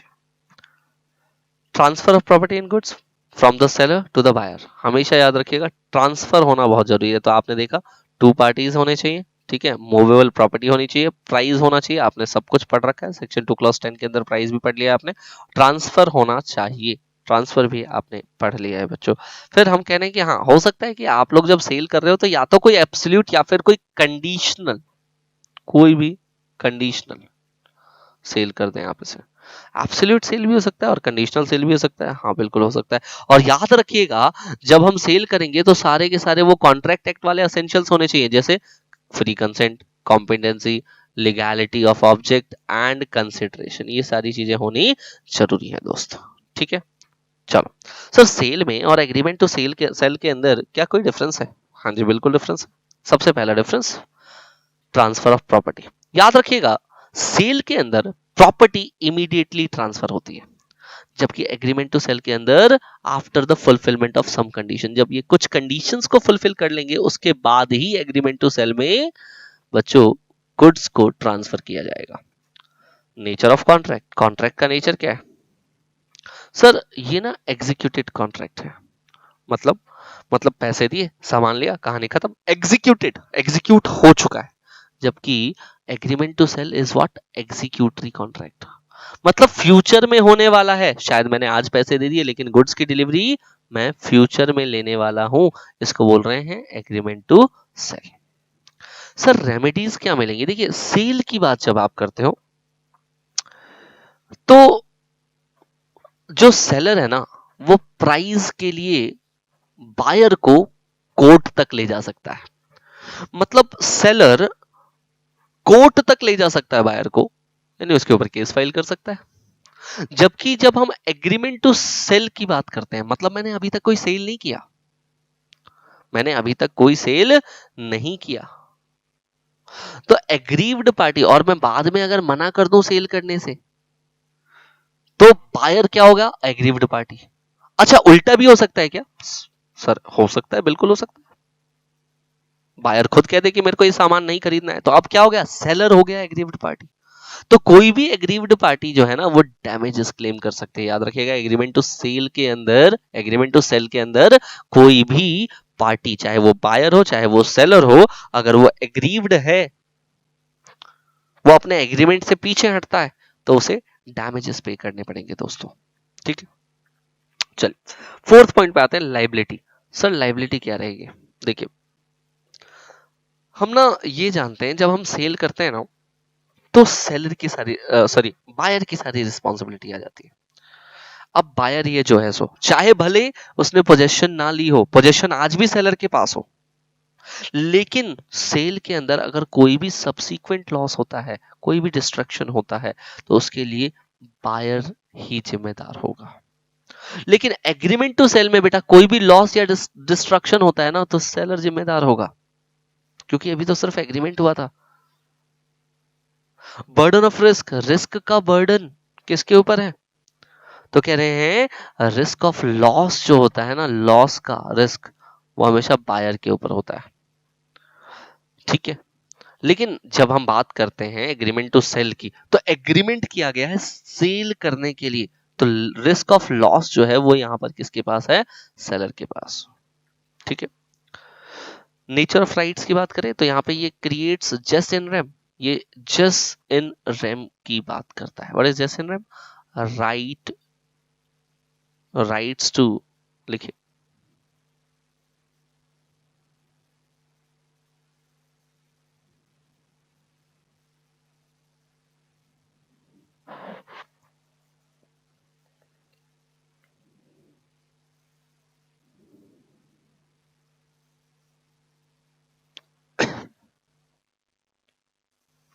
हाँ जी, जस्ट इन पर्सोनम क्या होता है? Right of legal action, right of legal action. तो यहाँ आप क्या कर सकते हैं, लीगल एक्शन ले सकते हैं। और यहाँ पर राइट, जस्ट इन रेम का मतलब है राइट फॉर द थिंग्स, मतलब कि आप जब सेल हो चुका है तो सेल के अंदर आपको वो कमोडिटी मिलेंगी ही मिलेंगी। ठीक है, सो यहाँ पर क्या है, आपके पास कौन सा राइट है, जस्ट इन रेम, जबकि दूसरी तरफ कौन सा राइट है बेटा, लीगल एक्शन लेने का राइट है, दैट इज क्लेम्स लेने का राइट है, इसको बोलते हैं जस्ट इन पर्सोनम। आपके पास जस्ट इन पर्सोनम है। ठीक है, चलो आगे, राइट ऑफ रीसेल। तो देखो, the seller can not resale, जो सेलर है ना वो रीसेल नहीं कर सकता, क्योंकि अब सामान सेलर से किसके पास आ चुका है, बायर, तो बायर रीसेल करेगा ना, करेक्ट। अच्छा, ठीक वैसे ही यहां पर क्या है, agreement to sale. Agreement to cell में द सेलर में sale the goods since ownership is with the seller. ठीक है, सेलर में सेल द गुड्स, सेलर जो है यहां पर सेल कर सकता है गुड्स का, क्योंकि ऑनरशिप जो है ना आज भी किसके पास है, सेलर के पास ही है। ठीक है, अगर इंसॉल्वेंसी का कोई केस आ जाता है ऑफ सेलर, और अगर इंसॉल्वेंसी का केस आ जाता है बायर, तो बहुत सिंपल है बच्चों, अगर सेल हो चुका है तो जो ऑफिशियल असाइनी है ना वो बेचारा कुछ नहीं कर सकता। सेल हो चुका है, आप सोचो ना, सेलर जो है वो अपनी ऑनरशिप बायर को ऑलरेडी दे चुका है, तो सेलर के पास क्या है, सेलर के पास वो गुड्स तो है नहीं, वो गुड्स किसके पास है, मिस्टर बायर के पास। वो गुड्स किसके पास है, मिस्टर बायर के पास। हाँ, अगर अगर अगर बायर ने कोई पैसा सेलर का नहीं दिया है तो बेटा वो रिकवर किया जा सकता है बाय द ऑफिशियल असाइनी। ठीक है, जबकि दूसरी तरफ the official assignee will acquire control over the goods but the price will not be recoverable. दूसरी तरफ हम देखते हैं कि सर वो जो एग्रीमेंट टू सेल है ना वहां पर ऑफिशियल असाइनी एक्वायर कर सकता है कंट्रोलर ऑफ गुड्स, क्योंकि अभी भी वो गुड्स जो है वो सेलर के ही है, करेक्ट। बायर की बात करते हैं, अगर बायर इंसॉल्वेंट हो जाए सेल वाले केस में, तो भैया जो ऑफिशियल असाइनी है वो देख रहा है कि बायर का ही कमोडिटी है, उठा के लेके जाएगा। लेकिन एग्रीमेंट टू सेल के अंदर अभी तो सेल का एग्रीमेंट हुआ है ना, ऑफिशियल असाइनी कुछ नहीं कर सकता बेचारा, अभी ऑफिशियल असाइनी बेचारा कुछ भी नहीं कर सकता मेरे दोस्त। ठीक है,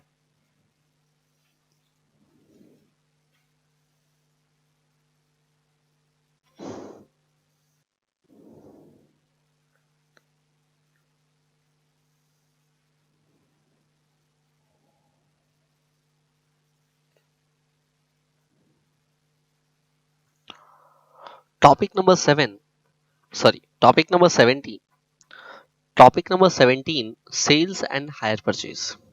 आइए दोनों के बीच में डिफरेंस की चर्चा करते हैं, सेल्स क्या है, हायर परचेज क्या है। इससे पहले कि मैं डिफरेंस बताऊं, आपको एक एग्जांपल के थ्रू मैं हायर परचेज समझा देता हूं। देखिए, मान लीजिए ये आप हैं और आप ना एक बेस्ट मोबाइल फोन की सर्च पे हैं, आपको एक अच्छा मोबाइल फोन चाहिए और आपने सारे ब्रांड्स, ऑलमोस्ट सारे के सारे ब्रांड्स जो हैं एक बार गो थ्रू कर लिए हैं, देख लिए, फिर आपको ये वाला फोन पसंद आता है। सर फोन क्या है, ये आईफोन 12 प्रो है, मान लेते हैं इसकी कीमत है 1,20,000 रुपए, और तुम कीमत सुन करके, इसका प्राइस सुन करके हिल चुके हो। और दोस्तों तुम क्या सोच रहे हो, आप सोच रहे हैं कि सर कैसे कैसे परचेज करें इसे। ऑप्शन नंबर 1, अपनी किडनी बेच दें।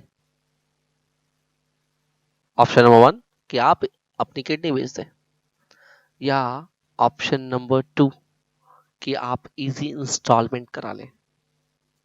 ऑब्वियसली आई होप आप ऑप्शन नंबर 2 के साथ ही जाएंगे, आई होप आप ऑप्शन नंबर 2 के साथ ही जाएंगे दोस्त, और इसे कहते हैं हायर परचेज, इंस्टॉलमेंट परचेज।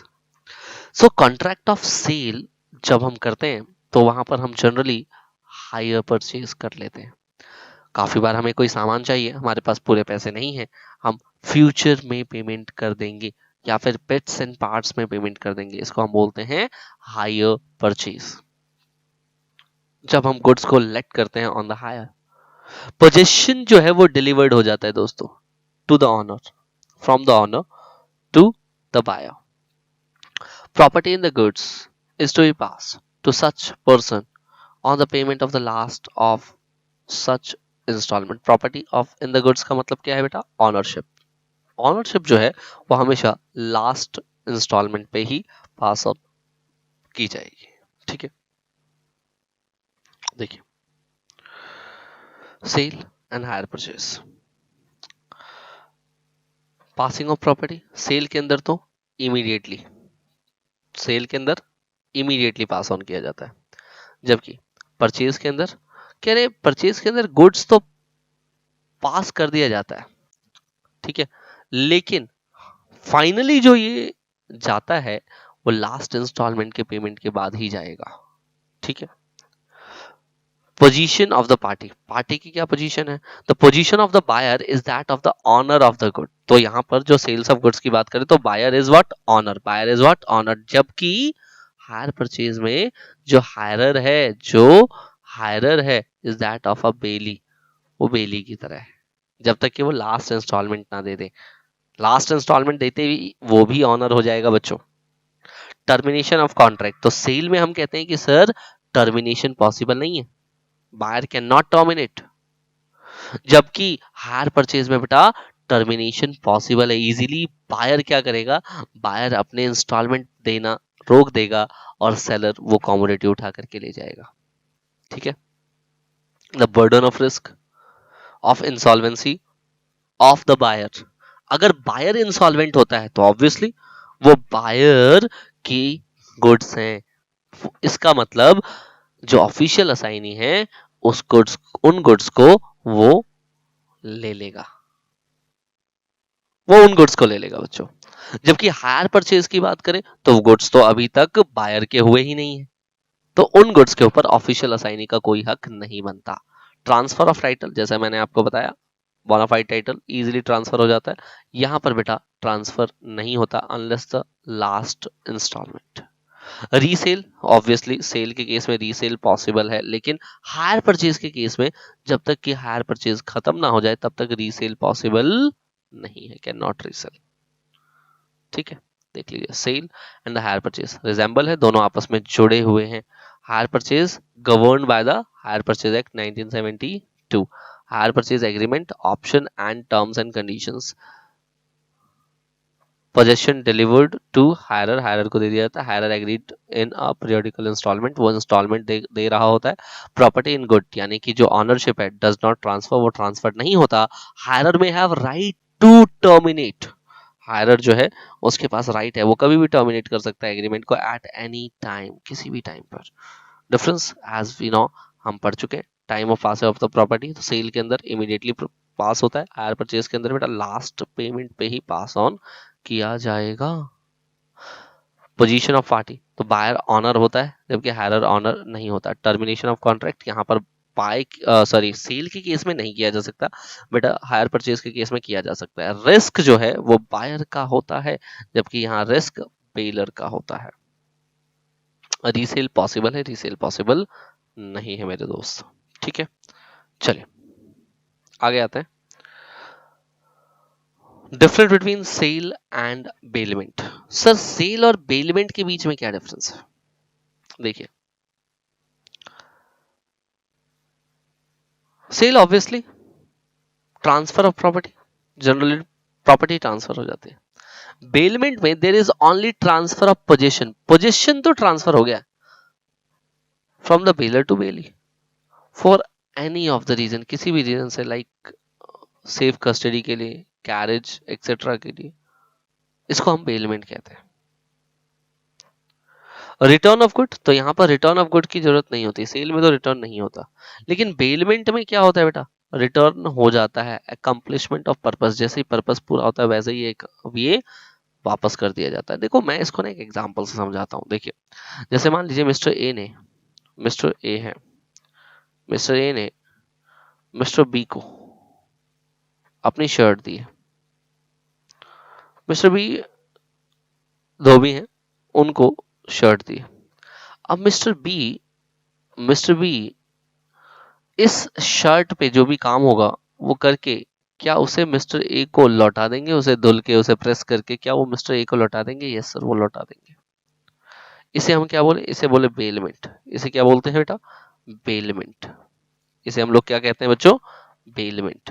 ठीक है, देखिए सो यहाँ पर तो ऑब्वियसली गुड्स का रिटर्न पॉसिबल है, लेकिन यहाँ पर जैसे ही अकम्प्लिश हो जाएगा जो भी काम था भैया बेलमेंट में, ऑब्वियसली वो गुड्स रिटर्न करने पड़ते हैं। कंसिडरेशन प्राइस होगा बच्चों, यहाँ पर कंसिडरेशन में भी ग्रेटिटियस कुछ भी हो सकता है और नॉन ग्रेटिटियस, दोनों तरह की कंसिडरेशन यहाँ पर पॉसिबल है। सेल एंड बेलमेंट में डिफरेंस देख लीजिए। ट्रांसफर ऑफ प्रॉपर्टी इमीडिएटली होता है, यहाँ पर ओनली ट्रांसफर ऑफ पोजेशन होता है, ऑनरशिप का ट्रांसफर नहीं होता। ठीक है जी। रिटर्न ऑफ गुड्स सेल में नहीं होता, बेलमेंट में करना पड़ता है। कंसिडरेशन प्राइस ऑफ मनी होता है, यहाँ पे ग्रेटिटियस नॉन ग्रेटिटियस दोनों ही यहाँ पर प्राइजेस हो सकते हैं। ठीक, चलिए आइए अब हम चलते हैं टॉपिक नंबर 19 पे, that is sale and contract for work and labour. Sir इन दोनों में डिफरेंस है क्या? सेल में और contract for work and labour में कोई डिफरेंस है क्या? सेल ऑफ गुड्स, देखो सेल ऑफ गुड्स, ठीक है, जबकि sale of contract for sale of work and labour is what? Rendering of some work of labour. ये सर्विस है, ये क्या है?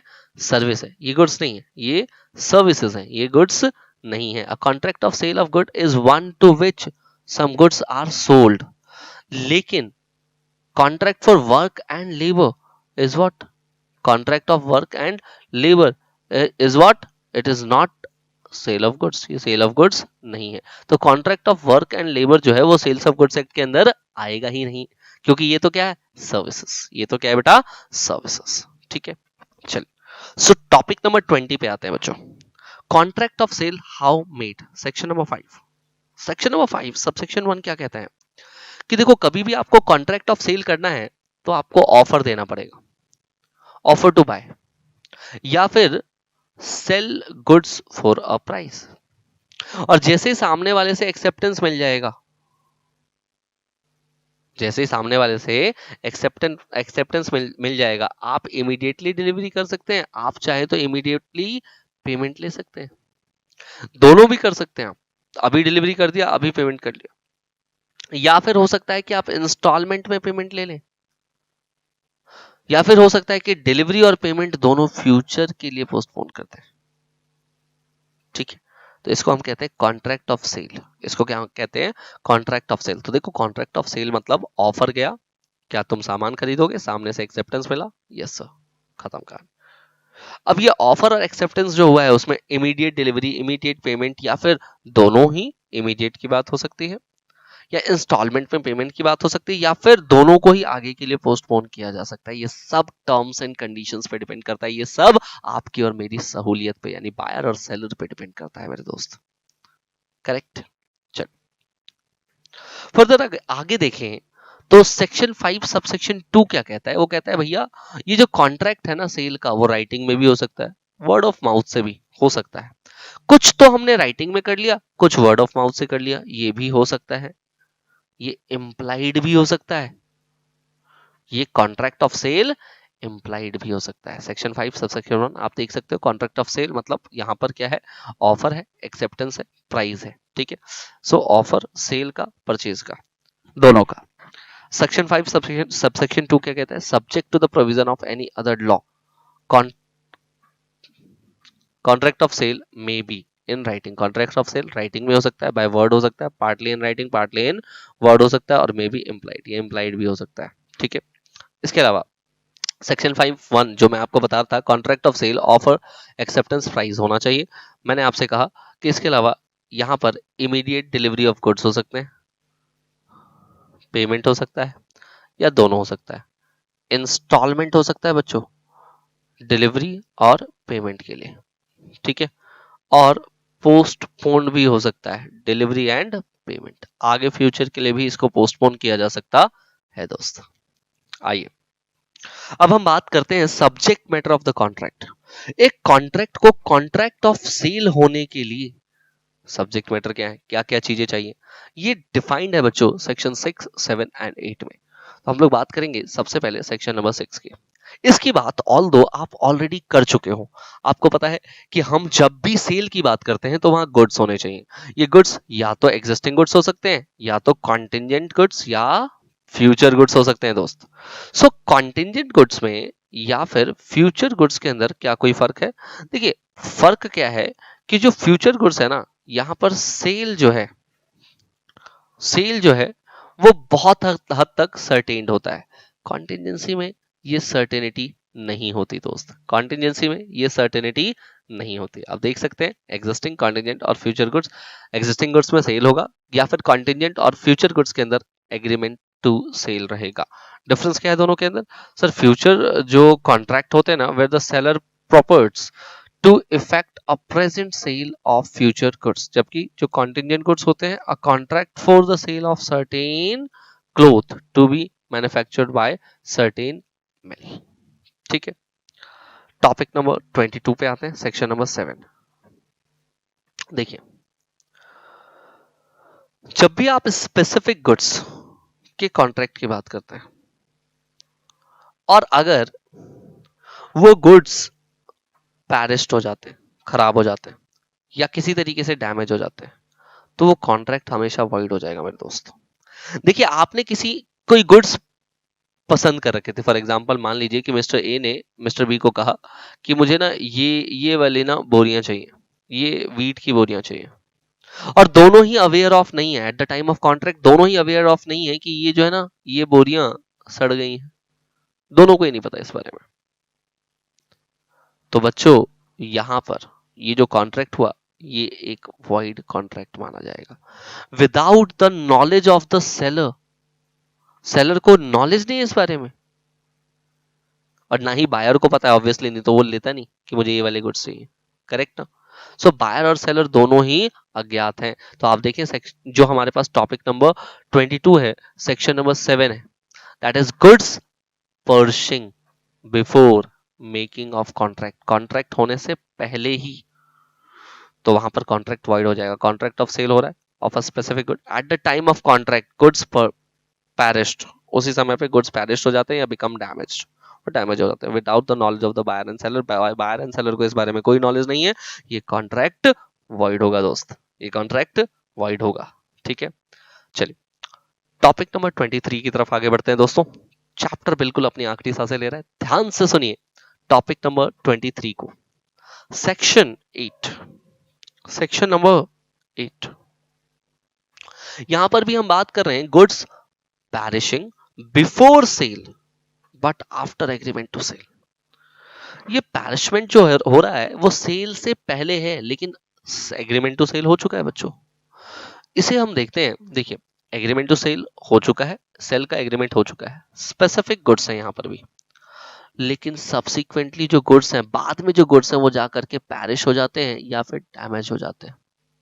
लेकिन इसके अंदर ना किसी का भी कोई फॉल्ट नहीं है, ना ही बायर का ना ही सेलर का। इसे भी हम, इस एग्रीमेंट को भी कह देंगे कि ये भी वॉइड है, ये एग्रीमेंट भी वॉइड है। टॉपिक नंबर 23, आई होप आपको समझ में आ रहा है। Topic number 24, perishing of future goods. तो फ्यूचर गुड्स है, अगर आपने स्पेसिफाई कर रखे हैं और बाद में वो डिस्ट्रक्ट हो जाते हैं तो ये भी वॉइड हो जाएगा। इन शॉर्ट बेटा, सारे के सारे एग्रीमेंट जो है पर्सिंग के वॉइड ही होने वाले हैं। ठीक है, आइए लास्ट सेगमेंट की तरफ चलते हैं अपने, that is the price segment, ascertainment of price, price को डिसाइड करना। सेक्शन नंबर 9, 10 इसी से डील करता है दोस्त। सेक्शन नंबर 9 क्या कहता है, इससे पहले आप प्राइस की डेफिनेशन को एक बार और सुन लीजिए। सेक्शन 2 क्लॉज 10 में क्या बता रखा है? प्राइस मींस कोई भी मॉनेटरी कंसिडरेशन जो कि आप सेल के लिए करते हो उसको हम प्राइस कहते हैं। प्राइस मींस कोई भी मॉनेटरी कंसिडरेशन जो आप सेल के लिए करते हो उसे हम लोग प्राइस कहते हैं। ठीक है, सेक्शन 9 क्या कहता है और सेक्शन 10 क्या कहता है, दोनों में डिफरेंस है। देखिए सेक्शन नंबर 9 में और सेक्शन नंबर 10 में डिफरेंस है। सेक्शन नंबर 9 कहता है, सेक्शन नंबर 9 कहता है कॉन्ट्रैक्ट ऑफ सेल के लिए, जबकि सेक्शन नंबर 10 कहता है एग्रीमेंट ऑफ सेल के लिए। Section number 9 deals with the contract of sale. Contract of sale में प्राइस अगर डिटरमाइंड है, अगर डिटरमाइंड है तो कोई दिक्कत ही नहीं। लेकिन ये डिटर्मिनेशन जो है वो कैसे होगा, ये डिटर्मिनेशन कैसे होगा? कह रहे फिक्स्ड बाय द कॉन्ट्रैक्ट, या तो कॉन्ट्रैक्ट में खुद से ये फिक्स्ड कर दिया गया था या फिर वैल्यूअर द्वारा, वैल्यूअर जो है उसने इसे फिक्स किया है दोस्त। मतलब देखिए मैं क्या कह रहा हूं आपको, when the price is determined, price को डिटरमाइन किया जा रहा है। प्राइस को हो सकता है कि कॉन्ट्रैक्ट के अंदर बायर और सेलर ने मिलकर के डिसाइड कर लिया हो, या फिर वैल्यूअर ने डिसाइड किया हो, बायर ने कहा हो कि भैया, या सेलर ने कहा हो कि हाँ इस वैल्यूअर से हम डिसाइड करवा लेते हैं। तो एक तो तरीका ये है। लेकिन जब प्राइस डिटरमाइंड नहीं है तो कह रहे हैं कि हम यहाँ पर रीजनेबल प्राइस को लेंगे। और रीजनेबल प्राइस जो है ना बच्चों, सर्कमस्टांसेस पे डिपेंड करता है। रीजनेबल प्राइस हमेशा किस पे डिपेंड करता है? सर्कमस्टांसेस पे। देखिए सेक्शन नंबर 9 को दोबारा पढ़िए। सेक्शन नंबर 9 कब कब आएगा बेटा? जब कॉन्ट्रैक्ट ऑफ सेल की बात होगा, जब प्राइस डिटरमाइन करने की बात है तो 9(1). प्राइस कैसे डिटरमाइन होगा? या तो कॉन्ट्रैक्ट में खुद से ही डिटरमाइन कर लेंगे या फिर वैल्यूअर डिटरमाइन करेगा। लेकिन जब प्राइस डिटरमाइन नहीं है तो रीजनेबल प्राइस को हमेशा लिया जाएगा। Section number 9। आई होप आपको सेक्शन नंबर 9 समझ में आ रहा है। ठीक है, आइए आ जाते हैं बेटा the last topic. The last topic, agreement to cell में वैल्यूएशन कैसे होगा? सेक्शन नंबर 10 बताता है। देखिए एग्रीमेंट टू सेल है, तो एग्रीमेंट टू सेल में आप चाहें तो थर्ड पार्टी से वैल्यूएशन करा लें। एग्रीमेंट टू सेल में आप चाहें तो किससे? थर्ड पार्टी से वैल्यूएशन करा लें। अगर अगर अगर मान लीजिए कि एग्रीमेंट टू सेल हुआ और वहां पे कोई भी ना डिलीवरी या पार्ट डिलीवरी नहीं हुई है, कोई एग्रीमेंट टू सेल है, किसी तरह की डिलीवरी अभी नहीं हुई है, और अब ना आप उस कॉन्ट्रैक्ट को अवॉइड कर रहे हो, एग्रीमेंट टू सेल को क्या कर रहे हो? अवॉइड कर रहे हो। तो बेटा जी यहां पर आप, क्योंकि आप कॉन्ट्रैक्ट ऑफ सेल को अवॉइड कर रहे हो, आपको थर्ड पार्टी से वैल्यूएशन कराने की जरूरत नहीं है फिर। जबकि दूसरी तरफ अगर डिलीवरी हो गई है, एग्रीमेंट टू सेल था और मान लो पार्ट डिलीवरी हो गई है, तो यहाँ पर बायर शेल पे द रीजनेबल प्राइस, बायर को रीजनेबल प्राइस पे करना पड़ेगा। मेरी बात दोबारा सुनिए। एग्रीमेंट टू सेल चल रहा है, क्या चल रहा है बच्चों? Agreement to cell, section number 10। और यहां पर अगर पार्ट डिलीवरी हो गई है, मैं क्या कह रहा हूं, पार्ट डिलीवरी अगर हो गई है और अगर अब आप चाहते हो कि एग्रीमेंट सेल को अवॉइड किया जाए किसी तरीके से, तो बायर को रीजनेबल प्राइस तो पे करना पड़ेगा।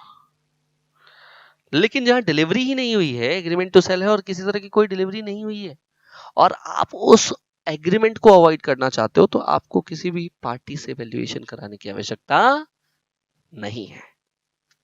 आई होप आपको ये लेक्चर बहुत अच्छे से समझ में आए होंगे, और क्योंकि आप लास्ट तक बने हुए हो तो आप बहुत वैल्यूएबल हो हमारे लिए। प्लीज दोस्तों आप इस वीडियो को लाइक शेयर जरूर कीजिएगा और इस चैनल को सब्सक्राइब कीजिएगा, ताकि फ्यूचर में जितने भी वीडियोस आए वो आप तक इजीली पहुंच पाए। Thank you very much.